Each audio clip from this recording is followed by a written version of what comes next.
Hello friends, आप सभी का स्वागत है चेतावी क्लासेस में। आज आप सबों से बजट के बारे में कुछ जानकारियां उपलब्ध कराना है, जो अभी हाल ही में निर्मला सीतारमण जी ने 1 फरवरी को भारतीय संसद में अंतरिम बजट पेश किया। अब ये अंतरिम बजट होता क्या और बजट क्या है। अब ये देखते हैं कि बजट का हमारे संविधान में कहीं पे बजट का प्रावधान नहीं किया है। वित्तीय विवरण का प्रावधान किया गया आर्टिकल 112 में। देखते हैं अनुच्छेद 112 में, तो सरकार आने वाले समय के लिए जो वित्तीय विवरण देता है, तो वित्तीय विवरण के बारे में दिया गया है। और ये बजट होता क्या, बजट एक प्रकार का ऐसा मामला है जैसे कि हम भी लोग कभी घर में कोई भी चीज़ खर्च करते हैं तो उसके लिए एक बजट तैयार करते हैं। आखिर मार्केट से हमें क्या चीज़ खरीदना है और कितना कितना चीज़ खरीदना है, क्या क्या क्वांटिटी खरीदना है और कितना खरीदना है। उसी प्रकार से सरकार भी अपने देश के आर्थिक विकास के लिए, कृषकों के लिए, आम रोजगार वालों के लिए, इन सभी के लिए एक बजट पेश करती है। उसमें विवरण रहता है कि हम आने वाले समय में हम कितना रुपया खर्च करेंगे, किस किस चीज़ पे कितना कितना खर्च करेंगे। इसी को बजट कहते हैं। अब बजट में भी अंतरिम बजट पेश किया गया। अंतरिम बजट क्या है। जिस वर्ष लोकसभा चुनाव होता है, हम जानते हैं कि लोकसभा का चुनाव 5 साल में होता है, तो जिस वर्ष लोकसभा चुनाव होता है उस वर्ष पूरे 1 साल के लिए बजट पेश ना कर करके कुछ महीनों के लिए बजट पेश किया जाता है। ऐसा इसलिए क्योंकि आने वाले समय में कौन सी सरकार सत्ता में आएगी ये पता नहीं होता है, इसलिए अंतरिम बजट पेश किया जाता है। और इसका एक रीजन होता है कि आखिर जो वर्तमान सरकार है, ये जो बजट पेश करेगी, ये जो भी योजना लाएगी, ये जरूरी नहीं है कि आने वाले सरकार भी इस बजट के इस नियम के अनुसार वो भी चले। वो सरकार अपनी अलग से फिर दोबारा बजट पेश करती है। अंतरिम बजट बस कुछ महीनों के लिए पेश किया जाता है। अभी भी आप देख रहे हैं कि अंतरिम बजट ये तब तक के लिए पेश किया गया कि जब तक चुनाव होकर के सरकार सत्ता में न आ जाए, आखिर कौन सी पार्टी जीतती है, कौन प्रधानमंत्री बनते हैं, ये ना हो जाए, तब तक के लिए ये बजट पेश किया गया। आइए देखते हैं कि इस बार के अंतरिम बजट में क्या क्या मुख्य बातें हैं। और आपको बता दें, सबसे पहले अंतरिम बजट, भारत में पहली बार अंतरिम बजट 1962-63 में मोरारजी देसाई द्वारा, सबसे पहली बार 1962 से 63 में मोरारजी देसाई ने पेश किया था। सबसे पहली बार 1962-63 में। और इस समय सरकार का राजस्व, राजकोषीय घाटा, वित्तीय प्रदर्शन एवं अगले कुछ महीनों के लिए ही अनुमान होता है। और दूसरी बात आपको यह भी बता दें कि जो अंतरिम बजट है, इसमें किसी भी प्रकार का लोक लुभावना की घोषणा नहीं की जाती। लोक लुभावना मतलब होता है किसी को सामने वाले के लिए ये शर्त नहीं रखा जाता कि हम इतना रुपया आपके ऊपर खर्च करेंगे बीते अगले आने वाले साल भर में, तो ऐसा चीज नहीं किया जाता है। इसके पीछे रीजन होता है वही कि जो आने वाली सरकार कौन सा बनेगा ये जरूरी नहीं कि जो अभी सत्ता पार्टी जो अभी है वही आने वाले समय में भी जीत के वो सत्ता में आए, इसलिए लोक लुभावन की बात नहीं करते हैं। याद रखिएगा, लोक लुभावन किसका, लोक लुभावना की बात नहीं करता है ये। आइए देखते हैं कि इस बार का बजट में क्या क्या मेन बात रहा। इस बार का बजट में जो सबसे मेन बात रहा, तो कहता है कि ना कोई टैक्स को छूट दिया, ना ही कोई स्लैब बढ़ाया गया। इस बार का बजट में हम देखते हैं कि टैक्स पेयर जो टैक्स पे करते हैं उसके लिए कोई किसी प्रकार का छूट देने की बात नहीं कही गई है, ना ही किसी प्रकार का टैक्स स्लैब बढ़ाया गया है। इसमें जो मुख्य ध्यान देने बात यह है, टैक्स पेयर्स की 1962 से 2009-10 तक 25,000 रुपये तक की विवादित डिमांड माफ होगा। जो 2062 से 2009-10 तक के बीच में 25,000 रुपया का विवादित डिमांड जिनका टैक्स पेनल्टी है, जिसपे टैक्स पेनल्टी लगाया गया कि टैक्स डिले करने के कारण से होता है ना, यहाँ जो आप देख रहे हैं टैक्स पेयर्स के लिए डिमांड, विवादित डिमांड यानी कि कोई लेट किया उसमें चुकाने के लिए, टैक्स पे करने के लिए, तो उसके लिए किसी भी प्रकार का जो पेनल्टी लगाया जाता है उसको माफ करने की बात कही गई है। वहीं 2014-15 में 2009-10 से लेकर के फिर 2014-15 में जिसके ऊपर भी पेनल्टी लगाया गया उस पर 10,000 रुपये का डिमांड माफ किया जाएगा। इससे क्या होगा कि 1 करोड़ टैक्स पेयर्स को फायदा होगा, यानी कि बीते पता चलता है कि लगभग 1 करोड़ से भी ज्यादा आसपास में टैक्स पेयर के ऊपर इस प्रकार की पेनल्टी लगाई गई थी, जिसके कारण से हम देखते हैं इसको फायदा होगा। वहीं देखते हैं कि मिडिल क्लास के लिए इस बार का में क्या रखा गया, अंतरिम बजट में देखने गया, नई अफोर्डेबल हाउसिंग स्कीम आएगा। इसमें क्या गया कि सरकार मकानों, जो भी मकान किराए में रह रहे हैं, जो भी भाड़ा में रहते हैं, अलग अलग कॉलोनियों में कच्चे मकानों में रह रहा है, उसके लिए सरकार एक नया योजना जो चल रहा है कि आवास योजना, पीएम आवास योजना, इसके तहत सरकार उन लोगों को जो भाड़े में रहते हैं, जो कच्चे मकानों में रहते हैं, सरकारी जमीन में कहीं देखते हैं कि झुग्गी झोपड़ी बना के वो रह रहे हैं, इसको सरकार मदद करेगी घर बनाने के लिए। दिया हुआ है कि पीएम आवास योजना के तहत, किसके तहत, पीएम आवास योजना के तहत 5 साल में 2 करोड़ रुपया देने का लक्ष्य रखा है। ये सिर्फ लक्ष्य रखा है, अभी जरूरी नहीं क्या होगा। पिछले 10 साल में, जो पिछले बीते 10 साल के बारे में बता रहा है कि लगभग 3 करोड़ घर बने हैं, यानी कि 3 करोड़ घर बने, ये नहीं कि 3 करोड़ घर बना के उन लोगों को दिया गया। आइए देखते हैं कि महिला करोड़ 3 करोड़ लखपति दीदी बनने का लक्ष्य रखा गया था। जो महिलाएं के, जो प्रधानमंत्री ने ऐलान किया था कि हम 3 करोड़ से ज्यादा के आसपास का लखपति दीदी को बनाएंगे। Self help group SHG self help group से जुड़ी हुई सभी महिलाओं के डेवलपमेंट, अलग अलग विकास के लिए सरकार ने बीते 5 साल में 3 करोड़ महिलाओं के लिए लखपति बनने का लक्ष्य रखा है। आप ये देख पा रहे हैं। अब 1 करोड़ ज्यादा लखपति दीदी बन चुकी है। उसी में कहता है जो 5 साल में 3 करोड़ का लक्ष्य रखा गया, जिसमें 1 करोड़ तो लखपति दीदी बन चुकी है। 9 से 14 साल की लड़कियों का सर्वाइकल कैंसर जो सर्कुलेशन होगा, उसमें भी आयुष्मान भारत योजना के तहत 14 लाख आशा, या देखिए 14 लाख आशा वर्कर्स, आंगनवाड़ी वर्कर्स को भी जोड़ा जाएगा।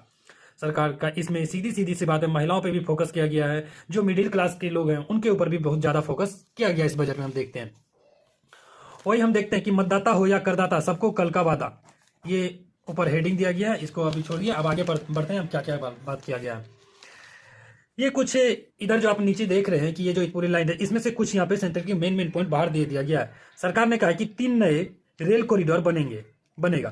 3 नया रेल कॉरिडोर कौन कौन सा है? एक बनेगा एनर्जी सीमेंट, आप यहाँ देख पा रहे हैं एनर्जी सीमेंट, फिर दूसरे का पोर्ट कनेक्टिविटी, और तीसरा बनेगा हाई ट्रैफिक डेंसिटी कॉरिडोर।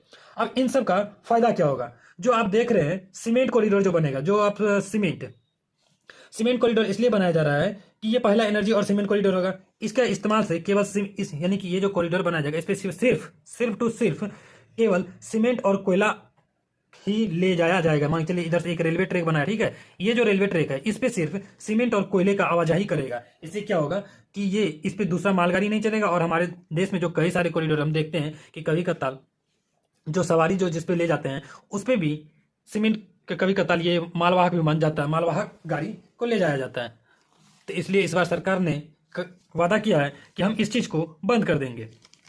इसलिए एक नया सीमेंट कॉरिडोर, एक पोर्ट कनेक्टिविटी का लाया गया, जिसमें सरकार ने भारत के सभी पोर्ट को एक पोर्ट से दूसरे पोर्ट तक को जोड़ने के लिए योजना लाया है कि यानी कि एक पोर्ट से जहां जहां पोर्ट है, जहां बंदरगाह, पोर्ट यानी बंदरगाह, सभी बंदरगाहों को कनेक्ट किया जाएगा।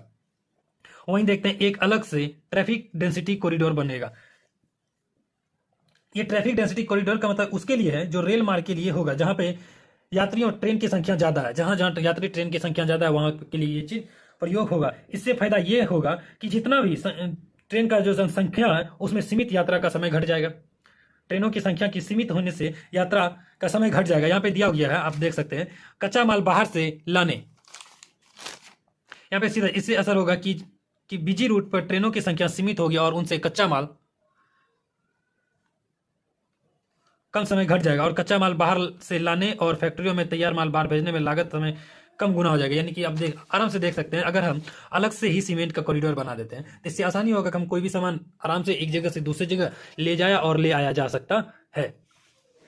चलिए आइए दूसरे बारे में बात करते हैं कि और भी क्या बात करें। सरकार ने बात की है कि इंफ्रास्ट्रक्चर बजट में 11% को बढ़ाया जाएगा। यानी कि सरकार पूरे इंफ्रास्ट्रक्चर क्या होता है कि रेलवे, एयरपोर्ट का निर्माण करना, फ्लाईओवर का निर्माण करना, एक्सप्रेसवे का निर्माण करना, कई सारे नए नए अस्पताल का निर्माण करना, मेगा प्रोजेक्ट इस सब में निर्माण करना। सरकार ने कहा, निर्मला सीतारमन जी ने कहा कि ये अभी हाल ही में प्रेजेंट में भले ही ये फायदेमंद साबित ना हो, लेकिन आने वाले 2047 में जो सरकार का एक लक्ष्य है विकसित भारत बनने का, उसमें ये सब चीज बहुत ही मदद करेगा। कौन कौन सब चीज? एयरपोर्ट इंफ्रास्ट्रक्चर, सीधा समझिए इंफ्रास्ट्रक्चर, एयरपोर्ट, फ्लाईओवर, एक्सप्रेसवे, अस्पताल, इसमें ये बहुत ही ज्यादा मदद करेगा। जो कि आप यहाँ भी देख सकते हैं कि विकसित और मजबूती मिलेगी, विकास को मजबूती मिलेगी और रोजगार को बढ़ावा मिलेगा। जाहिर सी बात है, नए नए रोड बनेंगे, नए नए फ्लाईओवर बनेंगे, एयरपोर्ट बनेंगे, तो कई सारे मजदूरों को उसमें रोजगार मिलेगा, जिनसे उसका रोजी रोटी चलेगा। वहीं सरकार ने सोलर प्रोजेक्ट के बारे में भी कुछ बात कही है। सोलर प्रोजेक्ट में, रूफटॉप सोलर प्रोजेक्ट के तहत हर महीने करीब 1 करोड़ घरों को, 1 करोड़ याद रखिएगा, एक नहीं 1 करोड़ घरों को 300 यूनिट मुफ्त बिजली दी जाएगा। यानी कि हर साल 1 करोड़ से ज्यादा घरों के आसपास को 300 यूनिट बिजली मुफ्त दी जाएगी। समझने वाली बात है कि जिससे कितना फायदा होगा। सालाना लगभग 5 से 18,000 रुपया बचत होगी। किसको? हमको, आपको नहीं, जो जिसका घर है उसको बचत होगा। जैसे कि मेरे घर को रूफटॉप सोलर प्रोजेक्ट हम लगाते हैं तो हमें सरकार 300 यूनिट बिजली मुफ्त में देगी, जिससे हमारे पास फायदा 15 से 18,000 रुपया फायदा होगा। और आगे हम देखते हैं कि इसमें क्या है, विकसित भारत पर फोकस किया गया। और निर्मला सीतारमन जी ने 58 मिनट का भाषण दिया। इस बार देखने वाली बात है 58 में, और कोई भी लोक लुभावना की घोषणा नहीं की गई। 11% बढ़ोतरी पूंजीगत व्यय में की गई। वहीं 2024-25 का जो इंफ्रास्ट्रक्चर है उसमें 11.11 लाख करोड़ रुपए किया गया। कितना किया गया? 11.11 लाख करोड़ का बात किया गया है। किसमें? इंफ्रास्ट्रक्चर में। इसमें जो है 11.11 लाख करोड़ देगा। वहीं आगे बढ़ते हैं तो बजट के बारे में हम और भी चीज सुनते हैं। जो वैज्ञानिक एआई जो इंफ्रास्ट्रक्चर है, यहाँ पे आप देखिए, वहीं एआई और रक्षा जैसे क्षेत्र में, आपको नहीं दिख रहा होगा, चलिए आगे करते हैं। यहाँ पे देखते हैं और भी कुछ बातें हैं दी गई है। एआई और रक्षा जैसे क्षेत्रों में वैज्ञानिक क्षमता बढ़ाने के लिए 1 लाख करोड़ रुपए की बात की गई है। सरकार ने घोषणा की है कि अगर हम एआई में अलग अलग इंफ्रास्ट्रक्चर को विकसित करने में वैज्ञानिक अनुसंधान के लिए 1 लाख करोड़ रुपया फंड रखा गया। इसमें भी प्राइवेट सेक्टर में रिसर्च और इनोवेशन को भी बढ़ावा दिया जाएगा। सरकार ने कहा है कि जो प्राइवेट सेक्टर है उनको हम 50 साल के लिए ब्याज मुक्त कर देंगे, यानी कि 50 साल तक उनसे किसी भी प्रकार का ब्याज नहीं लिया जाएगा अगर वो इस क्षेत्र के लिए लोन लेते हैं। और इसी में से 75,000 करोड़ रुपए का फंड रखा गया। किस चीज में? विकसित भारत में राज्यों की हिस्सेदारी सुनिश्चित करने के लिए 75,000 का फंड रखा गया, और जैसे राज्य 50 साल के लिए ब्याज मुक्त कर्ज ले सकेंगे। यानी कि एक सेकंड, सॉरी, ये 50 साल के लिए जो लोन देगा ये राज्य को दिया जा रहा है। यानी कि केंद्र सरकार राज्य को इन सब चीजों में नए नए अनुसंधान करने के लिए, वैज्ञानिक इंफ्रास्ट्रक्चर, एआई टेक्नोलॉजी में वृद्धि करने के लिए, रिसर्च करने के लिए राज्य सरकार को 50 साल के लिए ब्याज मुक्त कर्ज देगा। माफ करिएगा, तभी हम प्राइवेट सेक्टर बोल दिए थे। इसमें 50 साल के लिए किसको देगा? राज्य सरकार को देगा। वही हम देखते हैं कि 40,000 जनरल कोच वंदे भारत जैसे होंगे। सरकार ने कहा है कि आप देश में चलने वाले ट्रेनों को की जो कोच है उसको लगभग 90% से ज्यादा कोच को वंदे भारत की कोच जैसे सुविधा से ले सकेगी। यानी कि जो जैसा वंदे भारत ट्रेन में हमें एकदम मस्त फैसिलिटी मिलता है, उसी प्रकार से हमें अब नॉर्मल जो रेल है उसमें 90% से ज्यादा रेल कोच में वंदे भारत जैसी सुविधा मिलेगी, जिससे कहा गया कि यात्रियों को आना जाना ज्यादा आरामदायक होगा।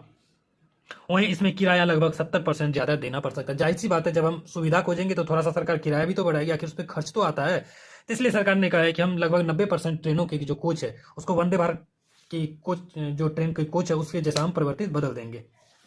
और इसके लिए सरकार ने 17% से ज्यादा 17% ज्यादा आप भाड़ा देना पड़ेगा। जैसे कि मान के लिए 100 रुपया पहले था, तब उसके लिए 117 रुपया उसको देना पड़ेगा। वहीं स्टार्टअप्स में देखते हैं कि टैक्स छूट 2025 तक बढ़ी। इसमें कहा गया है कि स्टार्टअप शुरू करने के लिए मिलने वाली छूट मार्च 25 तक रहेगी। अब जो कोई भी नया रोजगार स्टार्ट करता है, इसी को स्टार्टअप करता है, कि वो कई सारे टैक्स लेते हैं सरकार से। उसमें जो पहले है 2025 तक ही छूट दिया गया था उसके टैक्स में, लेकिन अब बोला गया अगर उसको हम कर्ज देते हैं तो उसको लगभग 2025 तक जो वो इंफ्रास्ट्रक्चर बिल्ड करेगा, नया कंपनी बनेगा, नया इंफ्रास्ट्रक्चर स्टार्टअप करेगा, उसको हम 2025 तक किसी भी प्रकार से उससे टैक्स हम नहीं लेंगे। पहले क्या था, 2024 तक वो के बाद वो टैक्स लेगा, लेकिन अब इस समय को बढ़ा दिया गया। वो बोला 25 तक हम टैक्स नहीं लेंगे। देश में लगभग 1.4 लाख से ज्यादा स्टार्टअप अभी मौजूद है। 1.4 लाख से मायने रखता है कि 1.4 लाख से ज्यादा स्टार्टअप मौजूद है। और वहीं 113 यूनिकॉर्न, यानी $1 अरब वैल्यूएशन वाली कंपनी। यूनिकॉर्न क्या होता है? यहाँ पे ये यूनिकॉर्न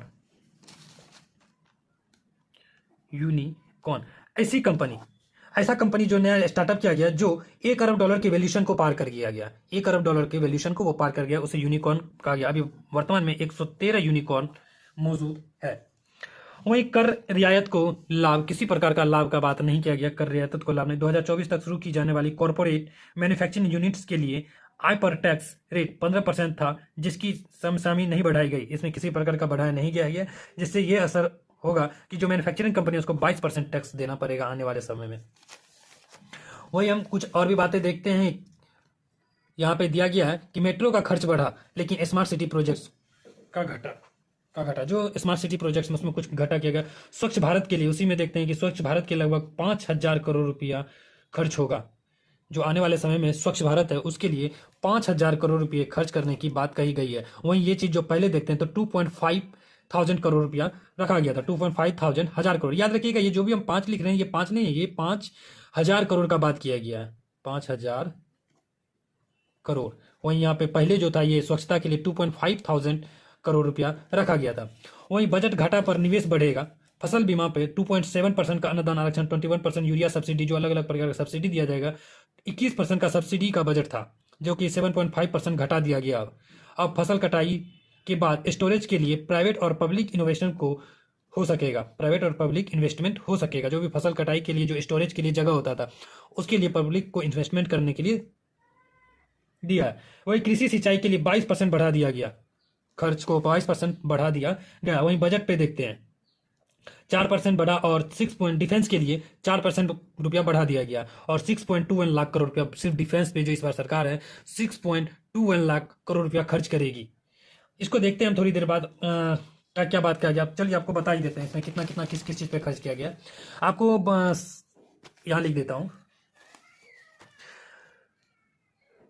डिफेंस के लिए यानी कि सेना व रक्षा विभाग के लिए, रक्षा के लिए जो खर्च किया गया 6.21 लाख करोड़ रुपया खर्च करने की बात है। जो भी है याद रखिएगा, लाख करोड़ में बात कर रहे हैं अभी हम, लाख करोड़ इतना रुपया। वही हम देखते हैं सड़क परिवहन और रोजगार मंत्रालय जो है, सड़क परिवहन में 2.18 लाख करोड़ रुपये की बात कही गई है। सॉरी 2.78 लाख करोड़ रुपए की बात कही गई है। वहीं रेल मंत्रालय जो रेल मंत्रालय है, रेल मंत्रालय, इसमें कितना खर्च करने की बात कही है, इसमें 2.55 लाख करोड़ रुपए खर्च करने की बात कही गई थी जो पिछले साल में। इस बार इसमें देखते हैं कुछ बड़ा है, देखते हैं दूसरे पेज में। वहीं उपभोक्ता मामले में कितना रुपया खर्च करने की बात कही। उपभोक्ता मामले जो होता है, उपभोक्ता मामले खाद्य और सार्वजनिक क्षेत्र से रिलेटेड है, इसमें 2.13 लाख करोड़ रुपया खर्च करने की बात कही गई है। आइए और देखते हैं, सड़कों पर 12% से ज्यादा खर्च होगा। प्रधानमंत्री ग्राम सड़क योजना का बजट जो है 17,000 से बढ़ाकर 19,000 किया गया। अब इसमें क्या बात किया गया, जो गांवों में सड़क का निर्माण किया जाता है उसमें बोला इस बार जो पहले की तुलना में 12% हम ज्यादा खर्च होगा, यानी करेंगे। वहीं सरकार के बजट रोजगार की बात कही गई, जिसमें पीएम श्री स्कूल का बजट पर 6,050 करोड़, जो सरकार ने अभी पीएम श्री स्कूल, आप जानते होंगे, प्रधानमंत्री स्कूल फॉर राइजिंग पे 6,050 करोड़ रुपया खर्च करने की बात कही गई है। वहीं हम मनरेगा में बात करते हैं कि जो मनरेगा, महात्मा गांधी नेशनल गारंटी रोजगार योजना जो होता है, जो हमें साल में 100 दिनों की रोजगार की मुहैया कराता है कि साल में 100 दिन आपको रोजगार मिलेगा, उसके लिए जो है 86,000 करोड़ रुपया का बात किया गया है। 86,000 करोड़ रुपए की बात कही गई है, किसके लिए, मनरेगा के लिए। ये जो मनरेगा स्कीम है, याद रखिएगा, ये 2005 में आया था और 2006 से जमीनी तौर पर इसे चालू किया गया था। समझे, 2005 में आया और 2006 में इसे चालू किया गया। वही हम थोड़ा सा देखते हैं कि अब यहाँ घरेलू उद्योग के बारे में क्या गया। 271 रुपया फंड बनाने की बात की गई है, जो प्रधानमंत्री विश्वकर्मा योजना के तहत कुल 4,824 करोड़ रखे गए हैं। इस बार जो है 4,824 करोड़ रुपया खर्च करने की बात कही गई है। वहीं जो पहले इसमें था, जो प्रधानमंत्री विश्वकर्मा योजना, इसमें सरकार इस बार कितने करने की बात कही गई, 4,824 करोड़ रुपया खर्च करेंगे। जो पहले इसमें जो तय गया था 990 करोड़ रुपया था, लेकिन अब कितना बोला कि 4,824 करोड़, लगभग 387% बढ़ा दिया गया है।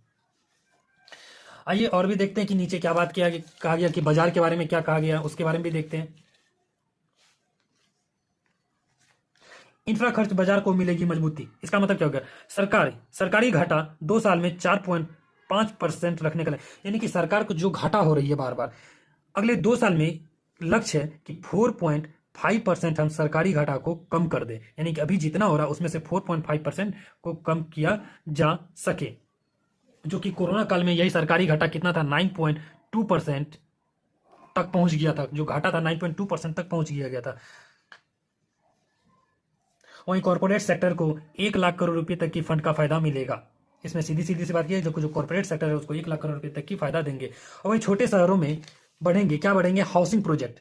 छोटे शहरों में हाउसिंग प्रोजेक्ट बढ़ाने की बात की गई है, जिसमें टीयर 2 टीयर 3 शहरों में नए हाउसिंग प्रोजेक्ट लॉन्च होंगे और सरकार को लगभग सभी को घर मुहैया होगा। सरकार ने, निर्मला सीतारमन जी ने आने वाले समय में इस बार जीडीपी का जो लक्ष्य रखा है 7.3% जीडीपी का लक्ष्य रखा है।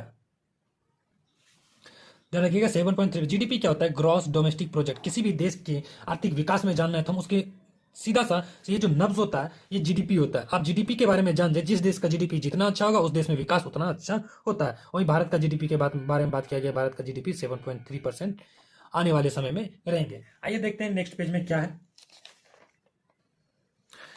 इसमें सरकार के कुछ 5 टेक अवे पॉइंट्स दिए गए हैं, जिसमें कि बात किया गया है कि प्रधानमंत्री सरकार ने मौजूदा कार्यकाल में अंतरिम बजट में रिसर्च और नई पहल में निवेश को बढ़ावा देने के लिए पब्लिक हेल्थ केयर टूरिज्म पर फोकस किया। यानी कि जो पब्लिक केयर के हेल्थ केयर है, टूरिज्म है, जो नए नए टूरिज्म आते हैं घूमने के लिए, उस पर फोकस किया गया। साथ ही साथ क्षेत्र और रेलवे पर, रक्षा क्षेत्र और रेलवे पर भी अच्छी से बात कही गई है। इसमें जो कुछ आयाम दिए गए हैं उसके बारे में बात करते हैं। जो पहला आयाम है, आयाम में करदाता में 19% का हिस्सा। जो पहले करदाता था, भारत में कई सारे करदाता टैक्स पे नहीं करते थे, लेकिन अब कहा गया है कि अब जो टैक्स रिटर्न है लगभग 19% हिस्सा हो रहा है। पिछले 10 वर्षों में टैक्स रिटर्न के लिए करने वाले लोगों की 2.4 गुना बढ़ी है, यानी कि पहले से 2.4 गुना बढ़ गया, यानी कि 19% तक लोग टैक्स पे कर रहे हैं, जो कि बहुत अच्छी बात है। टैक्स हमें पे करना ही चाहिए, क्योंकि हमारे टैक्स पे करने से ही हमारे देश का विकास होगा। आखिर सरकार कहाँ से जाएगी पैसा लाने? टैक्स के थ्रू ही ना पैसा आती है जिसको विकास करते हैं। वहीं देखते हैं रिसर्च के लिए 1 लाख करोड़ रुपया की बात कही। अभी बात किया हम लोगों ने। रिसर्च के लिए सरकार ने 1 लाख करोड़ रुपया का, और इसमें राज्यों को 50 वर्ष के लिए, जो कोई भी राज्य होगा उसको 50 साल के लिए टैक्स फ्री कोई भी टैक्स नहीं लगेगा। कितने दिन के लिए? 50 साल के लिए। 50 साल के लिए टैक्स फ्री लोन दिया जाएगा।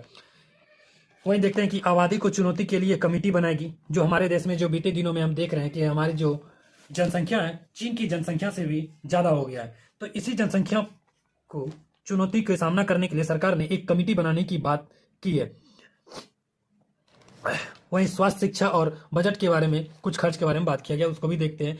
सरकार ने इस बार 2023-24 में शिक्षा के लिए 1.16 लाख करोड़ रुपए की बात की थी, जिसमें से हम देखते हैं कि 1.16 खर्च नहीं हुआ, 1.08 ही खर्च हो पाया है। किसमें? शिक्षा में 1.16 का बात किया गया था और 1.8 ही खर्च कर पाया। वहीं स्वास्थ्य के क्षेत्र में भी देखते हैं कि हम कुछ ज्यादा नहीं देखते हैं। स्वास्थ्य के क्षेत्र में लगभग 11% कम खर्च किया गया है, जहां शिक्षा के क्षेत्र में 6%, वहीं स्वास्थ्य के क्षेत्र में बजट के अनुमान जितना लगाया गया था बस उसके लिए जानते हैं कि 88,956 करोड़ रुपया हेल्थ के लिए बात किया गया था कि हम आने वाले समय में इतना रुपया खर्च करेंगे, जिसमें देखते हैं कि हम लोग 79,221 करोड़ रुपया ही खर्च किया गया, जो कि कुल 11% कम खर्च है। वहीं एलआरएस क्या होता है? लिबराइज्ड रेमिटेंस स्कीम। अब रेमिटेंस क्या होता है? रेमिटेंस उसको बोलते हैं जो कि एक देश से जब दूसरे देश हम पैसा भेजते हैं उसको रेमिटेंस बोलते हैं। याद रखिएगा, रेमिटेंस है, रेमिटेंस एक देश से दूसरे देश को भेजा गया पैसा को क्या कहते हैं? रेमिटेंस। अगर कोई बाहर से हमारे यहाँ काम करके अपने घर में पैसा भेजता है तो वो क्या भेज रहा है? रेमिटेंस भेज रहा है। क्या भेज रहा है? रेमिटेंस। और हम यहाँ से भेजते हैं तो रेमिटेंस।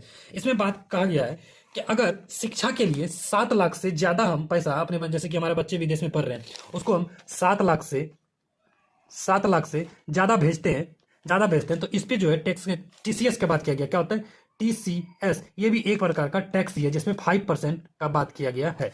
वहीं अगर हम अलग अलग चीजों के लिए, इसके अलावा कोई अलग उद्देश्य है, ये शिक्षा के लिए भेजने के लिए, और अन्य के लिए, अगर अन्य के लिए हम भेजते हैं तो उस पर हम 20% का टैक्स टीसीएस लगेगा। वहीं विदेशी टूर ऑपरेटर को 7 लाख देते हैं तो 5%, वो इससे ज्यादा की राशि देते हैं तो 20% का टैक्स लगेगा। इसमें सीधी सी बात सरकार द्वारा की गई है। अब देखते हैं कि सरकार इस बार सब्सिडी के लिए क्या योजना लाई है। 10 साल में सब्सिडी 2 गुना, इस साल 50,000 करोड़ रुपये ज्यादा। यानी कि सरकार को देखा जा रहा है कि सब्सिडी दिन पे दिन सब्सिडी बढ़ते जा रहा है। जहां पीएम जनधन खाता, सरकार ने पीएम जनधन खाते के लिए 34 लाख करोड़ रुपए राशि direct DBT direct benefit transfer से ट्रांसफर किया है। सरकार ने 34 लाख, देख सकते हैं 34 लाख करोड़ रुपए की राशि डायरेक्ट बेनिफिट ट्रांसफर के तहत दी गई है। इससे सरकार को 2.7 लाख करोड़ रुपए की बचत हुई। डायरेक्ट बेनिफिट, बीच में कोई बिचौलिया नहीं। पहले देखते थे हम कि कोई एक होता था अलग आदमी, पहले हम एक संस्था को भेजें, अब ये संस्था दूसरे आदमी को भेजेगा, यानी कि इस बीच में कई सारे बिचौलिया होता था, जिसके कारण जितना सरकार के द्वारा चलता चलता, जैसे 100 रुपया चला ना, वहां से सरकार ने योजना लाया कि 100 रुपया हम गरीबों के खाते में भेजेंगे, तो कुल मिला के गरीबों के खाते में 100 रुपया ना आकर के गरीबों के हाथ में मात्र 50 रुपया तक भी नहीं पहुंच पाता था। लेकिन अब डीबीटी के माध्यम से, डायरेक्ट बेनिफिट के माध्यम से 100 अगर सरकार को भेजना होता है, डायरेक्ट जिस लाभकर्ता को 100 रुपया प्राप्त हो जाता है, बीच में किसी बिचौलिए की जरूरत नहीं पड़ती है।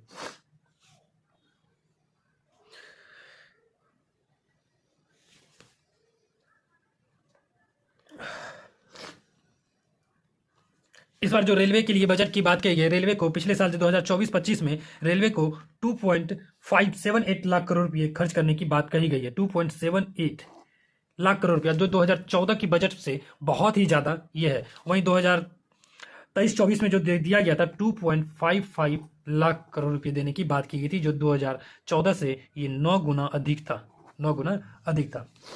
सरकार ने अभी हाल ही में, आप लोग हम सभी ने देखा कि मालदीव से तनातनी के संदर्भ में मालदीव के लिए भी बजट घटाने का बात किया गया। ये मालदीव का बात इसलिए कर रहे हैं क्योंकि सरकार अलग अलग देशों में अपने इंफ्रास्ट्रक्चर को मजबूत करने के लिए वहां कुछ आविष्कार कर रही होती है, कुछ अलग अलग प्रोजेक्ट बना रही होती है। कि वहीं सरकार ने बात किया है कि मालदीव के संशोधित बजट में 6,000 करोड़ रुपए दिए हैं। मालदीव को 600 करोड़, सॉरी 6,000 नहीं, 600 करोड़ रुपया। पहले बात कितना का क्या था, 770.9 करोड़ रुपया देने की बात कही गई थी, लेकिन अब इसे घटा करके 600 करोड़ रुपया कर दिया गया कि हम मालदीव में जो इंफ्रास्ट्रक्चर अपने मजबूत कर रहे हैं, अलग अलग प्रोजेक्ट्स बना रहे हैं, उसमें हम मात्र 600 करोड़ रुपया खर्च करेंगे।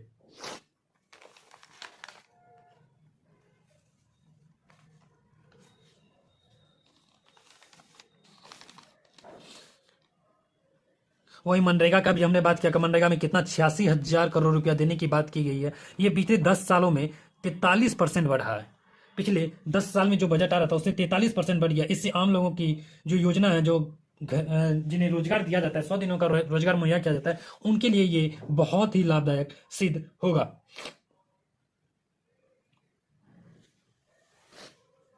चलिए, आप लोगों का धन्यवाद हमारे साथ जुड़े रहने के लिए। उम्मीद है आप लोगों को आज का ये सेशन अच्छा लगा हो। और ये सारे जो आप देख रहे हैं, ये सभी कहीं और से नहीं, पेपर से ही लिया गया है। दैनिक भास्कर पेपर हमने यूज किया है।